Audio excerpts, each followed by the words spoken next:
Today on Look Back Laughs, we look back at the legendary career of Mitch Hedberg. Boom!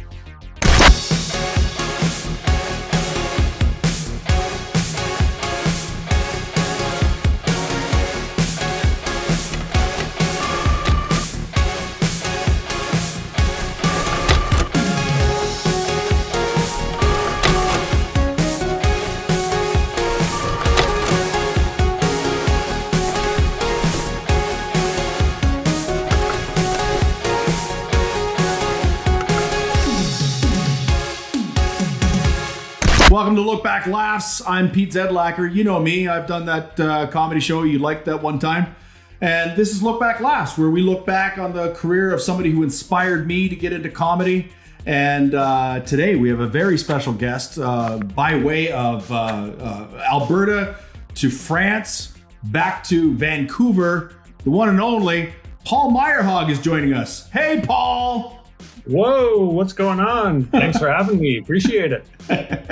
It's my snowed-in comedy tour brother, Paul Myrehaug, who is now a homeowner in beautiful downtown Vancouver, British Columbia, Canada.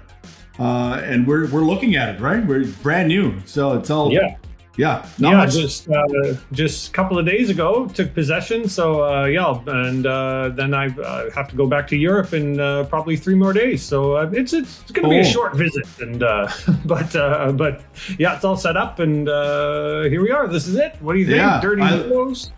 Yeah. Did you kick all the hobos out of there first before you moved in the furniture? I didn't partying with them first. I had a good party with those hobos. It was great.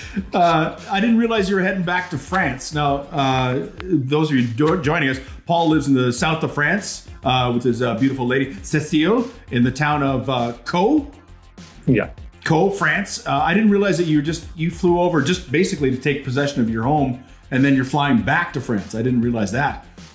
Yeah. So my life. I'm going through some orthodontic work and so I got to get back there as soon as I can to continue on with my procedures and my life and pet the cats and things like that. So so I'm not sure exactly. The EU borders are still closed right now, so I'm not sure exactly when that's going to happen. But I'm supposed to have an appointment every month with my orthodontist there. So the sooner the better if I could get back.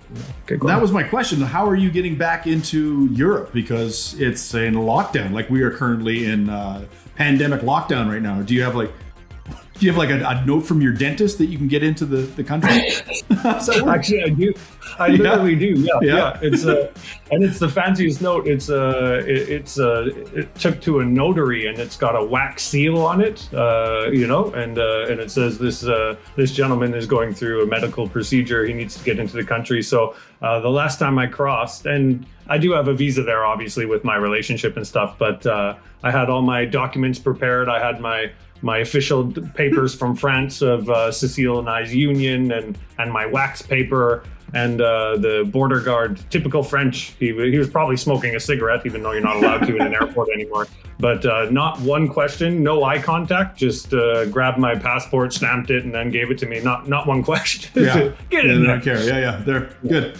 Well, good. I hope you travel safe back to France. And are you going to stay there for a bit, or are you going to in and out to the dentist and then back to Vancouver? It's so crazy, this world right now. I don't know. And I don't even know if I can get back, when I can get back, but yeah, I'll stay as much as I can, and then I'll come back. Hopefully there'll be some work in Canada. Yeah, exactly. This is where we're at. Like, I really have no idea. I have no idea. I don't know when I'm going to be able to go. I don't know. So I'm just trying to live hour by hour. So I made chili tonight. That was my big. That's what I'm concentrating on. That's what I did last week, brother. This is my life now. I get excited. I'm like, oh, it's chili this week. Here we go. But we're in exactly the same boat. Recent homeowners, and you put all that expense of a brand new home, and then all of a sudden the rug gets pulled out from under us, and our tour gets shut down, and it looks like it's going to be shut down for 2 full tours. So hopefully 2022 we'll be back with the Snowed In Comedy Tour. It can't come back soon enough, because I certainly miss you guys, and I miss the tour, and I miss rocking those beautiful theaters that we get to rock all across Canada.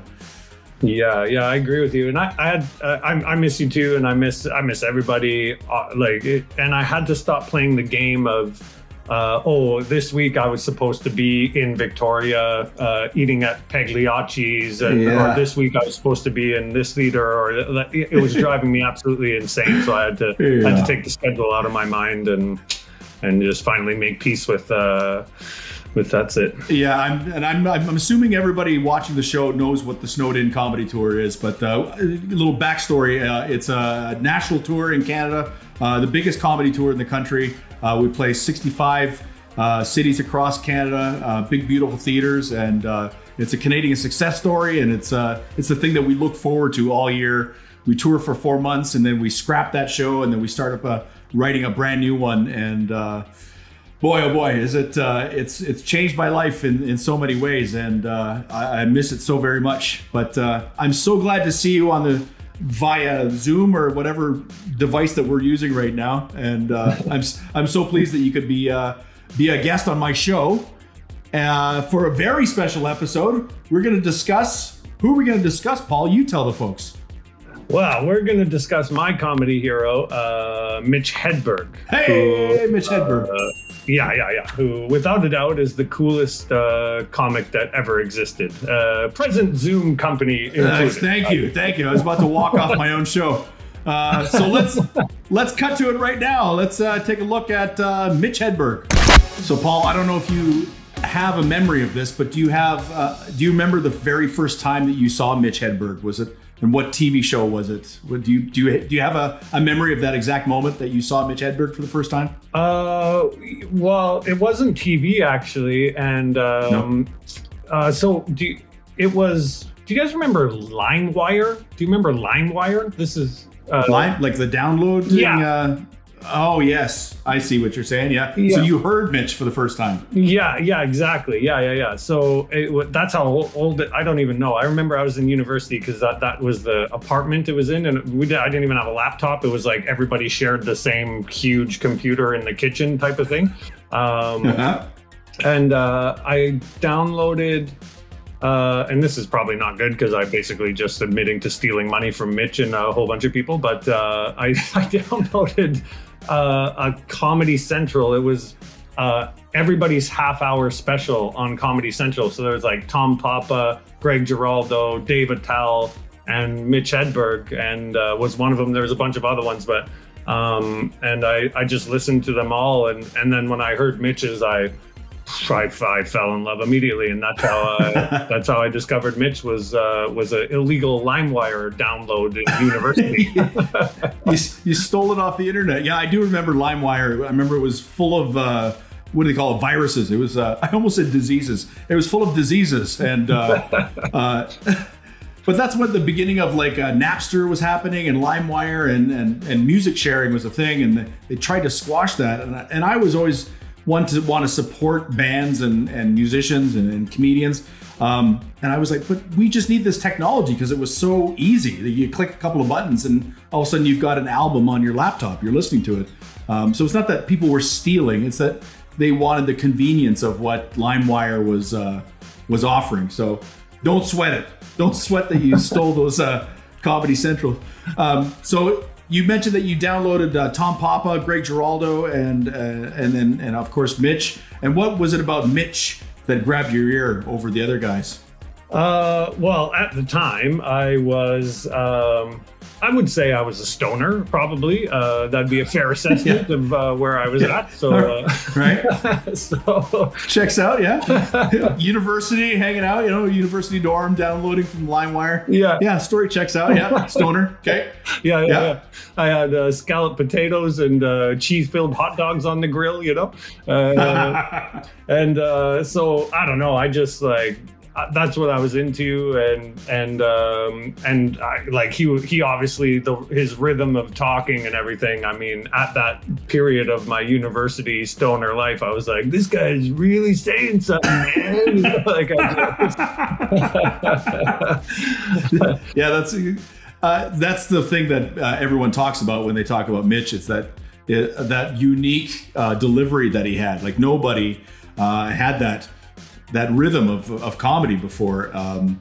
It's interesting because when I think back on Mitch, like he would have crushed Twitter. You know, like if he was around, oh my God, like all of his jokes were less than 140 characters. Have been like every day he would have turned out, you know, another amazing tweet that would have gone viral. Like that's his whole act, was just these brilliant tweets, basically. Yeah, you're totally right. And I think that, and it spoke to us stoners because that's how long our attention spans were. Like I could only listen to, that was it. It was magical, man, magical. I hadn't thought of it. He wrote short jokes for stoners because you'd lose your attention halfway. If you're doing like a minute and a half bit, you know, the stoners are like thinking about something else about the minute mark. So he had to keep it short. That's really great. Now, did you ever get to see Mitch perform live? Did you ever get to see him perform? I didn't. He never came to my neighborhood. Actually, I guess he did once, but I was too young. I guess he came to Alberta to do one tour, and he was fired off the tour. Tour Bob Angeli. He was Bob Angeli. Oh no, really? Yeah. What? Oh my God! And I don't. This isn't firsthand, so some details might be wrong here. Yeah, that's fine. It's fine. Yeah. The folklore is that they brought him in. I think you do Edmonton, Slave Lake, Grand Prairie, and he did. He after the show in Slave Lake, Bob called him, fired him, and said, "There's no way you'll ever be a professional comedian. You should quit. You're not. This isn't for you. This business." I had not heard that story before. That's amazing. Yeah. Oh my God. Telling one of the great comics of all time, you'll never make it in this business. The people of Slave Lake have spoken. Yeah. It's amazing. And I was talking to Damon about what we were going to do, like our tour, another guy on Snowden, Damon Schritter, and he was asking who my favorite comic was. I said Mitch, and I'm jealous of you guys because Damon was like, oh, like I got to meet Mitch, 100 times, and I'm sure you did too. And I've always been jealous of I don't want to say one generation above me, but I'm a little bit younger than you guys, so I never crossed paths with him or saw him live. I just knew him from TV, and I bet like you personally, you probably had gigs with him, Well, that's very funny that Damon met him 100 times. I met him exactly 99 times less. I only met him the one time. And this is like Mitch Hedberg's name has come up a lot in the comments on Look Back Last. People are like, when are you going to do Mitch Hedberg? When are you going to do Mitch Hedberg? And for me, he was never, and I hate to say this out loud, but he was never an influence to get into comedy. That's kind of the idea of the show, is like, who inspired you to get into comedy? By the time I was already doing comedy, Mitch was already touring and making a splash. So I got to see him. But it was very interesting about Mitch is that he performed in and around Toronto when, where I started. And when he left, like there was this wake of little Mitch Hedberg clones that popped up afterwards. Like, these amateur comics that would be up there and be like, yeah, so hey, here's my jokes. And then after Mitch left, they'd be like, all right, here's my jokes. All right, now here's my punchline. It's like, well, we can clearly see what you're doing now. But there was that's the influence that guy had, was that he came in and changed the game. Yeah, and I would put myself in that category, absolutely. Like when I was first starting out at 18 years old, I guarantee you just doing a Mitch impression until I forgot one of the older comics was like, dude, you can't have long hair and wear aviators and talk like you. Come on, fucking, But I guarantee you, you can put me in that clone category for sure. That would be about the era that I met you. I'm trying to think of because I remember the exact weekend I was working at a club called Yuck Yucks in Edmonton, and it was my first ever headlining run at that club, and I met you that weekend. I don't know what year that would have been, but you were a young pup. You were 18, 19 years old, I guess, at that time. Yeah. Does that sound right? Yeah, probably would have been Yeah, 2000, 2001. Yeah. So I would have been, and I started pretty much on my 18th birthday. So and I turned 18 in 2000. So that's probably about right. So you started young, so you started, after downloading from LimeWire, you heard Mitch Hedberg. And then was that the moment where you're like, I think I want to try stand-up comedy? Like, is that, or was there always like an inkling that you wanted to try it? And so what was the first inkling that you were like, I'm going to try this? Oh, I guess I have the same hacky story as everybody, but I guess it was in high school, and me and my buddy Clint, who turned, he was a great goaltender. He played professional goaltender but he was a really funny guy, and so we emceed our grad. Anytime we had a chance to get up in front of the school and do stupid skits, we would make up guitar songs and sing, parodies. We just changed the lyrics to, we were high school hacks is what we were. We were right. Right. Kill. I bet you killed though. Like you killed. Yeah. Everybody loved it, right? Yeah. Oh my God. Yeah. Oh yeah. It was great, man. It was great. And we, get up on the bus and we would get the microphone. I would be allowed to talk on the microphone on the bus at school and just about, so things. So I think I had the inkling then, but yeah, after listening to Mitch and trying to write, you don't know what a hack is or what you're not supposed to do or what. So when I was listening to those albums, I was trying to put together my first set. Like my first set as an amateur was definitely, just basically writing with Mitch's voice in my head. It was So definitely. So that weekend that I worked Yucks, and I believe that you did a set that weekend. I might have done a couple of sets that weekend. Was that about the era that you were doing like the Mitch Hedberg impression, trying to find your own voice?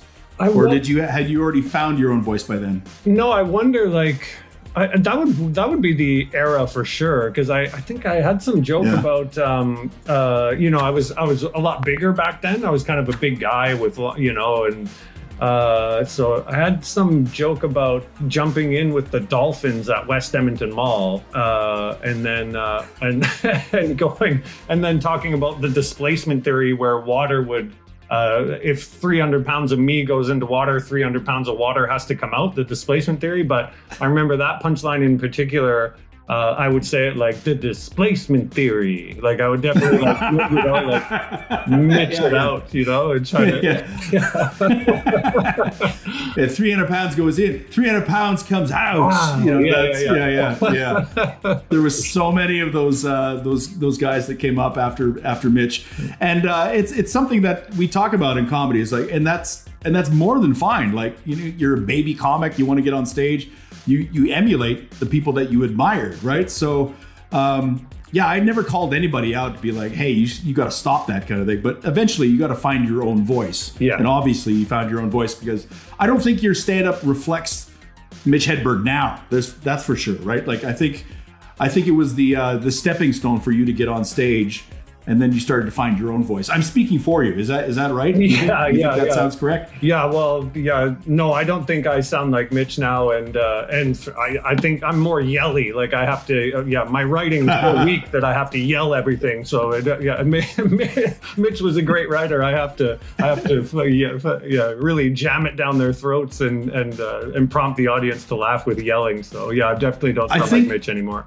The guys like you and I that came up through the yuck system, like you would we played these rough gigs, but like that's how we learned to be comedians. Is like you command an audience that is rambunctious, that's drunk, that doesn't care about comedy. You got to stand up and demand attention, right? So I think that's where a lot of us kind of developed our style. Was this grab them, because if you didn't. Like, there's no way, like, you could be like a smart intellectual comedian talking quietly with some kind of puns and twists if you're doing that gig up in Fairview, Alberta. Like, it's just not going to fly, right? So you got to stand up and demand here's the punchline kind of thing. Yeah. It reminds me of like an interview I saw with Jason Newsted from Metallica, and he plays with a pick.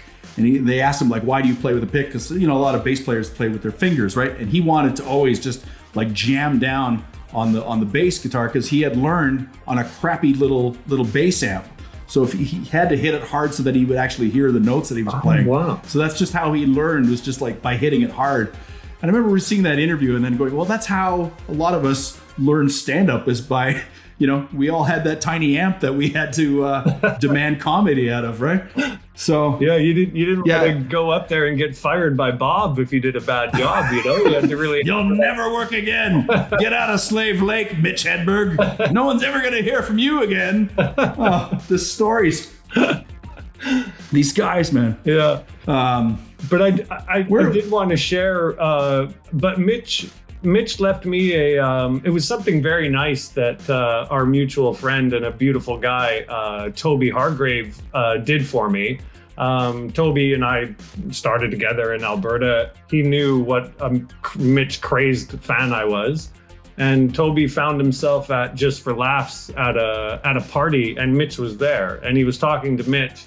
And when he felt comfortable, he's like, listen, there's a young comic in Alberta that is absolutely adores you. Do you mind if we call him right now? And you can just say hi to him. He'll flip out. So unfortunately, I didn't answer the phone call for whatever reason. I think I was traveling or something. And you're high. Yeah, I was high. Yeah, exactly. For sure, that's the story for sure. And and then I just had a voicemail from Mitch on my phone. Yeah, and it said he was like, "Oh, hey, Paul, it's Mitch." He's like, "I'm here with your friend Toby." Or I don't know why I'm doing an Italian accent, but he was, wow, he really was different off stage, was he? He's like, "I'm with your friend Toby. I hear you're a fan, man." And then he said, "Oh God, the cops are here. I gotta go." And then that's it. And great. And I saved that message. You pressed 9 to save it or whatever. I saved it until I had to get a new phone, because it was still like one of those flip phones. And then when smartphones came out, I saved that message for 3 years, I'd say, and I'd listen to it. Oh, it was great. That was the closest I ever got to him. You never transcribed it over to like an audio recording that put it on your laptop, or you just got deleted one day? See, that's what marijuana does to you. I never thought. That's a brilliant idea. Where was I in 2002? We talked to a young Paul Myrehaug. That's great. That's really great. That's a great personal story. That's perfect. Thanks for coming on the show, Paul. I didn't realize that you had so many like actual stories about Mitch Hedberg and like personal ones. I didn't realize, and I didn't realize that you had notes as well. Like, thanks for putting in the extra effort to come on the show and actually have notes prepared. But you're going to talk about Mitch. I really appreciate it. Oh no, yeah, thanks for having me, man. Yeah, and I just wish I got a chance to meet him and see him work live and stuff like that. Yeah. But yeah, I absolutely adored that man, and I appreciate the inspiration that he gave some farming kid from Alberta. Exactly. Yeah. So, I mean, and that's also the thing about Mitch, is that he's got this legacy of work behind him that is timeless. Like they show these clips from Just for Laughs, and Mitch is performing a chunk of comedy. You're just like, this, I hadn't seen this one before, and it's timeless. Like he could be performing it today as much as he did back in 2000. It's remarkable, and it's tragic he's not here anymore. And but we have his legacy of great stand-up and his performance in Almost Famous as well, which also reminds me of our Snowed-In comedy tour. When I miss you guys, I watched Almost Famous again and be like, yeah, we are Stillwater. Yeah, that's awesome. And there's no more likable guy immediately on stage. Like he just endears himself to the audience, and in 2 seconds you just are rooting for him. And it's not I don't think there's a more likable comic that ever existed than that's absolutely true. Yeah, people rooted for him like immediately, and across the board. It was like young stoner kids and older people, and age, ethnicity, across the board. People loved Mitch Hedberg, and I wish he was around. We're discovering a lot of this on Look Back Laughs. We're looking back at a lot of comics that didn't make it, and really kind of wishing that they were around in modern times and what they would be talking about. I'm sure Mitch would still be crushing it these days. And we miss him. We miss Mitch Hedberg. Yeah, the world needs more Mitch Hedberg. Yeah, but less Mitch Hedberg clones. Let's be clear about that. Paul, you have a podcast with our snowed-in brother Damon Schritter, and it's called the Microdose Podcast. I've listened to. I'm going to guess a good 2/3 of them. Like I'm a big fan of that show. I get excited when I hear my name mentioned on the show. I go, right on. Thanks for listening, man. Thanks. It's great. You guys are doing really well. It's becoming very popular. Your podcast, is that right? Yeah, I mean, it's still kind of, well, I guess we're a year old, but yeah, what did we get? I think we're the 7th most popular podcast in Norway in the comedy section. I think it said, so that's something. So thanks, my Norwegian heritage. I appreciate it. I didn't realize that. That's amazing news. What's that number 6? Is there that many comedy podcasts? What's going on in Norway? Who knew? Yeah. Good. Gunther and Olaf have a good one. But yeah, you guys put one out. Yeah, you put one out every week. Is that right? Like a brand new episode every week? Yeah. So 10 a.m. Pacific every Wednesday it comes out. It's on the Comedy Here Often podcast network out of Vancouver. So you can find it on any platform. It's called the Microdose. It originally started with the idea that Damon and I were going to take a microdose of drugs every week before we filmed or recorded, and we figured out quickly that that's impossible. So it's it's a microdose of Damon and Paul every week. The title still works perfectly because that's exactly what it is. It's a microdose of you guys. My favorite segment that you guys do is I can't remember the title of it, but it's catching up with Damon. Because Damon doesn't pay attention to the news, and then you just because every week I listen to it, I'm like, how did Damon not hear about this? Like, this is major news. Like, where is he living? But that's the kind of guy he is. He's just not interested in what's going on. I don't believe he has any news apps on his phone. He just not interested. So it's a great take on what's happening on the news. Is just hearing the news fresh from Damon's perspective. It's a brilliant podcast. Yeah, you guys are brilliant at it. So, thank you. And we'll put all your socials in the description below. Is there anything else you'd like to let everybody know where they can see you in this pandemic lockdown? Where's your shows coming up, Paul? Yeah. You can see me at the grocery store every night with my fucking ingredients list that I'm going to try to fuck up cooking something. So down at the St. Lawrence Market in Vancouver, you can catch me there, aimlessly wandering around like an old lost man. That's great. Yeah. But and thanks for having me, man. I miss you to death, and I wish we were on tour. And I miss and your show looks spectacular. It's really cool. It's all my producer Scott. He's the engine behind this, and I'm just the monkey dancing on the piano. It's in the meantime, let's just stay safe. Let's mask up and stay inside as much as we can, and let's get that vaccine and get back on the fucking road already. You know what I'm saying? Yeah. Let's do it. Thank you so much for coming on the show, Paul. I really appreciate it. You killed it. You crushed this episode. Like, it was fascinating. It was a fascinating look back at the career of Mitch Hedberg. So thanks very much, brother. Be well, and we'll see you soon. Thanks for having me. Appreciate it.